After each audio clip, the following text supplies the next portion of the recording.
want to do anything to scare your children. That's the last thing we want to do. We don't want to scare anybody. Dito na kami sa Kawasan entrance. Lalakad na kami. Made by Kuya, yun yung nagsabi sa amin sa tour na gagawin namin dito sa Kawasan. Mamanhid din. Tagal nung biyahe. Eto na siya.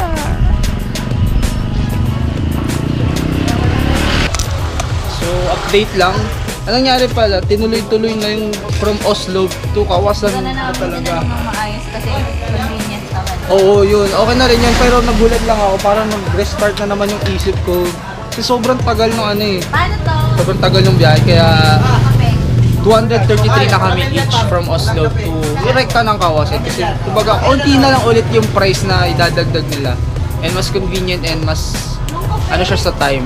Mas makakasave kayo. Kasi we leave Oslo around 10, 10:30, then or quarter to 11, then dumating kami dito by 12 na, kaya mabilis, tricycle lang.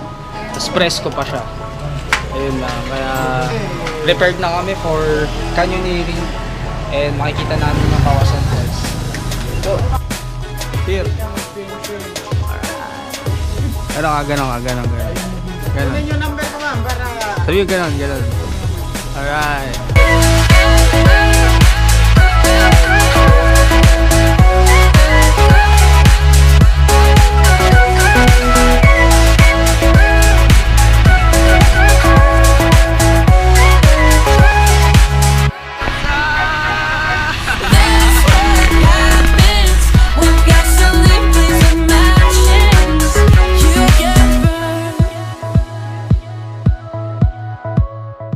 So, I mean, what's your name? Twan. Sorry? Twan, you're from? Holland. You? Denisa. Hey, meet my new friends from Holland. Yeah, from Holland. So, we're going to Kawasan Falls later on. Yeah. So, ito na po. Kung nakikita nyo, papunta na po tayo sa magandang falls.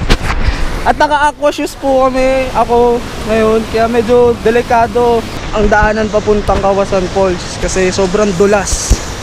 Kaya I suggest guys, talagang pang-trekking shoes talaga yung gamitin nyo. Eh ako wala nang hubad-hubad ng aqua shoes kanina sa Oslo, kaya ito na, diretso na saan. Tignan nyo naman, dito pa lang ang linis na ng tubig nila.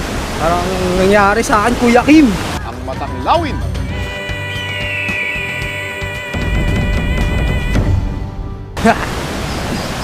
Let's go! Pero sobrang bucket list ngayon ang pinaggagawa ko. Extreme. Pinadaanan, niwan na ako ng mga friends ko from Holland. Napakababait. Ganda like Filipinos daw. Wow! Thank you! Kaya ito na sila. Kakadalan namin sa first jam kaso kasalukuyang medyo hindi maganda ang current ng tubig, kaya lakas nga talaga, nakakatakot. Kaya ito na, second job na kami. Let's go. It can be something new. Are you ready for us?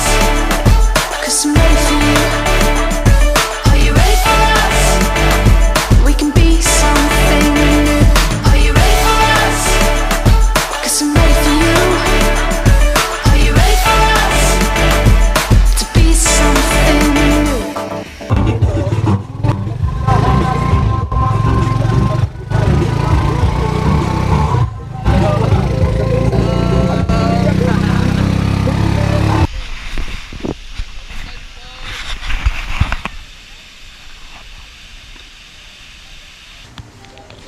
Alright, so that sums up my day 3 here in the Cebu.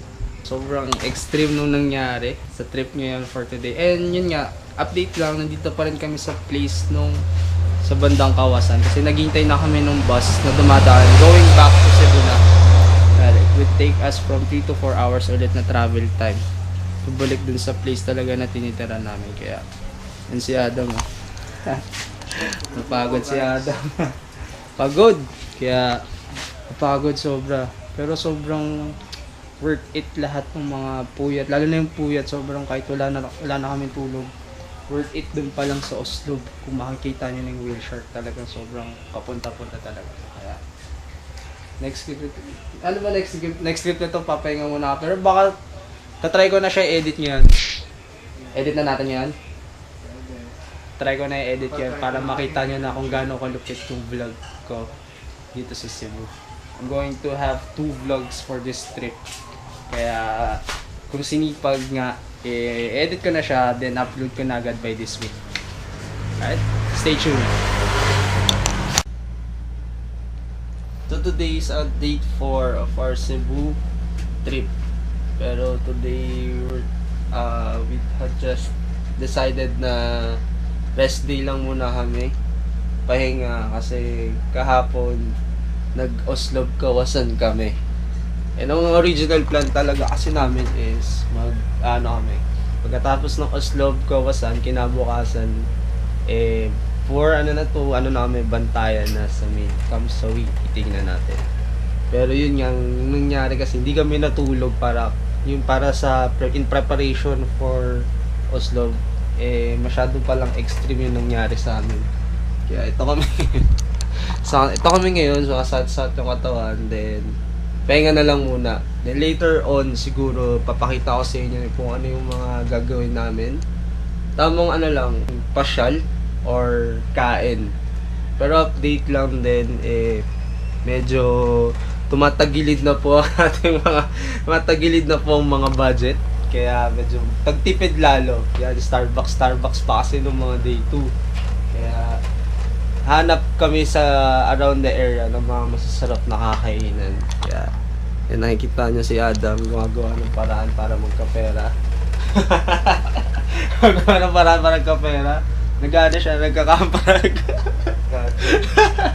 Hindi, kaya yun, mamaya papakita ko saan kami kakain. Ewan ko, sa labas ng inn na tinutuloyan namin, may nakita akong mga locals na tao na kumakain lang sa gilid-gilid. Ang daming ihaw ihaw dun sa banda. Tapos may rice na silang sinuserve. Yun yung malupit na ihawan dito sa Cebu eh.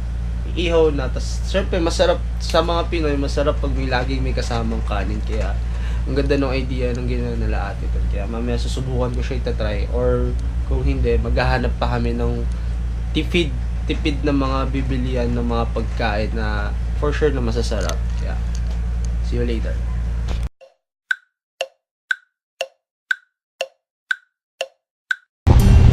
So, I am here now sa likod ng spot ng Roro. Saan papunta na siya for bantayan. Kaya, travel vlogs talaga na literal. Kaya sobrang gusto i-share sa inyo gano'n maganda dito sa likod ng bantayan. Kaya, ayan siya. Kaya 1 hour yung biyahe papuntang island. Kaya medyo enjoy muna ako at susulitin ko yung biyahe ng barko papunta dun sa may island. Kasi kumbaga sinasayang ko yung bawat minute pag nakapuli lang ako dun sa may isang spot. Kaya patay ko libutin to yung barko. Yan, pinayagan naman ako ng mga crew na medyo makkan malapit dito sa may tinatawag na master station or deck row kabina dito sa may barko. Kaya for sure doon di na ako pwede din kasi puro doon yung kapitan at saka yung mga nagpapatakbo na ng barko, yung mga nag-operate. Kaya hindi na siya pwede puntahan doon. Kaya okay na hanggang dito. Nandito ako sa mga parang lifeboats na tinatawag na for emergency purposes. Kaya dito lang muna. So diba kaya mo siya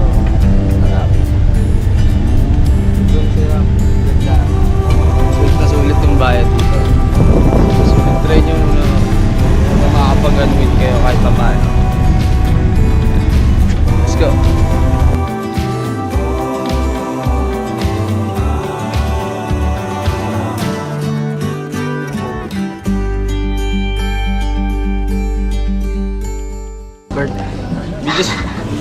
We just arrived dito sa may Santa Fe Port Terminal. Saan from yung terminal na pinta namin kanina from this terminal is for 1 hour and 30 minutes ata. So di ko na gano'n na film yung sa travel kasi nakatulog ako. Tip ko lang para sa mga first time traveler, lalo na po pagpupunta sila dito sa Bantayan is stick lang sila as a group. Then, stick lang sila kung ano yung na-research nila.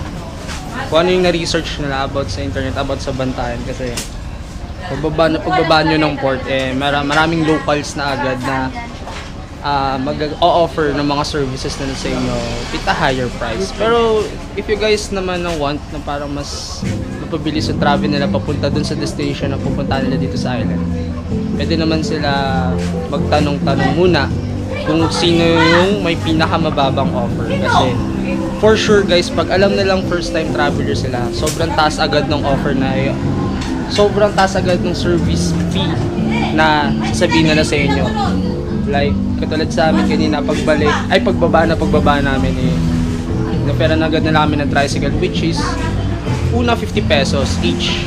Then, yung iba, 20 pesos each. Then, yung ni-research namin, yung pupuntahan talaga namin place is 15 to 20 minutes lang naman pag nilakad siya. So, not bad naman. Kaya, yun nga yung pinunta namin dito sa may Cebu para ma-travel namin or ma-document namin yung buong place. Ayun nga, kung gusto nyo malaman kung ano yung tinutukoy, kung gaano kakukulit yung mga locals, ito yun.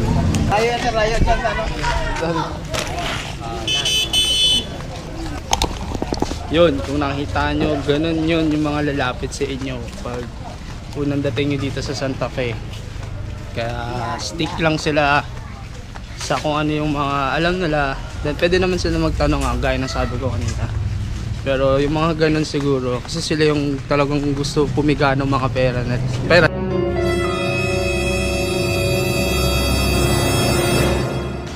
Mag-shot tayo ng kaya hindi na natin.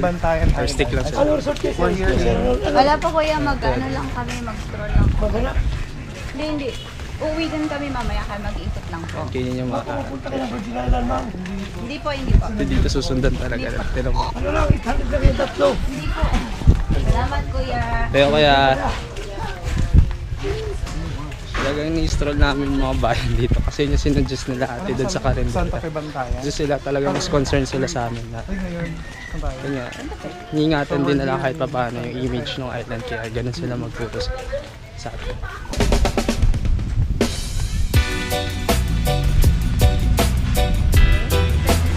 Beach!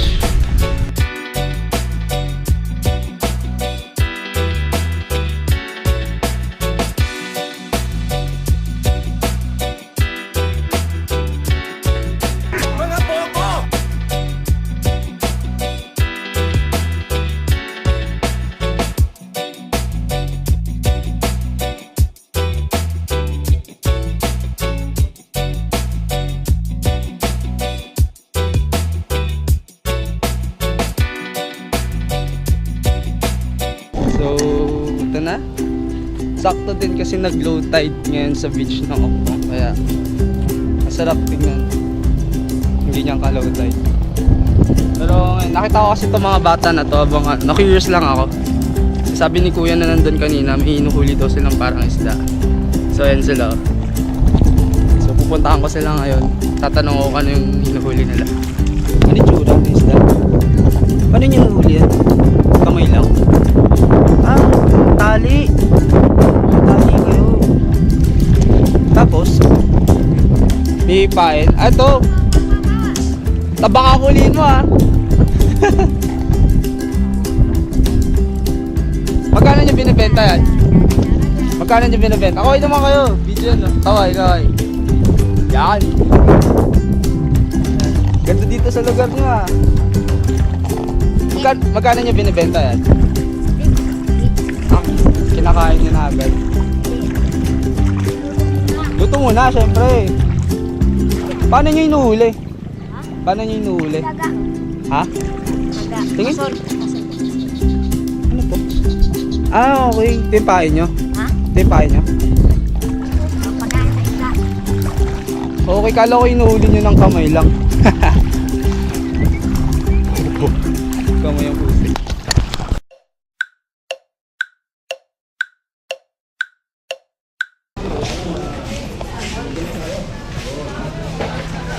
Dito kami ngayon sa Bantayan Public Market. Kaya lang gusto ko na sabihin. Tulog ako sa inyo. Bili sila danggit.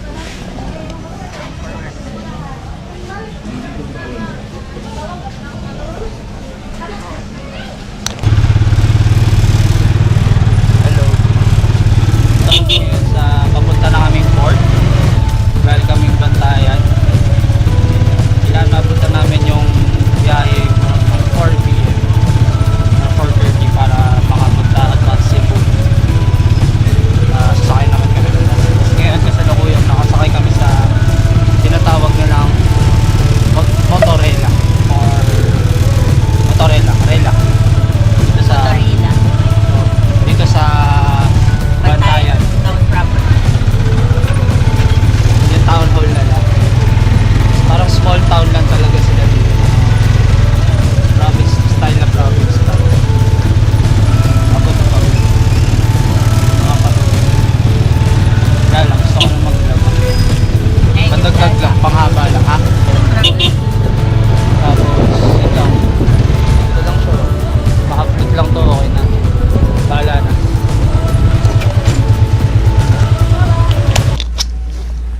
So today would be my final day here sa Cebu.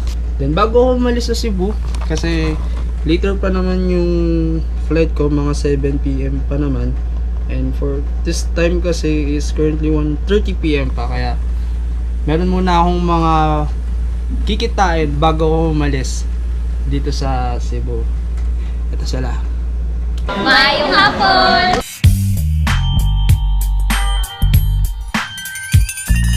Nice vlogger. Hi! Hawak nila yung camera ko. Mga friends from Cebu. You really that's Cebuana. Single also. Hi. Ayan guys, sino sila? Ayan. Nandito kami sa Coffee Bean. Tingnan yung mga Cebuana. Magaganda. Including Sige, ano nila, malay nyo, pag pinost ko sa YouTube yan, nasa YouTube na kayo. guys, this is my twin. So, she's single. Looking for a chinito guy. Chinito guy. Can you spot the difference? Awkward. Hiya naman kayo. Hiyain kasi kami. Mahiyain yung mga nasa buwan. Ano? Tapusin mo na, ikaw na tumapos. Paano ba to? Ano lang, tapusin mo lang, paano ba to? Okay, Pag umilaw. so is it on? Yan, okay. Okay, so guys, you better subscribe to Matt Harvey's YouTube channel. And I hope you enjoyed this video.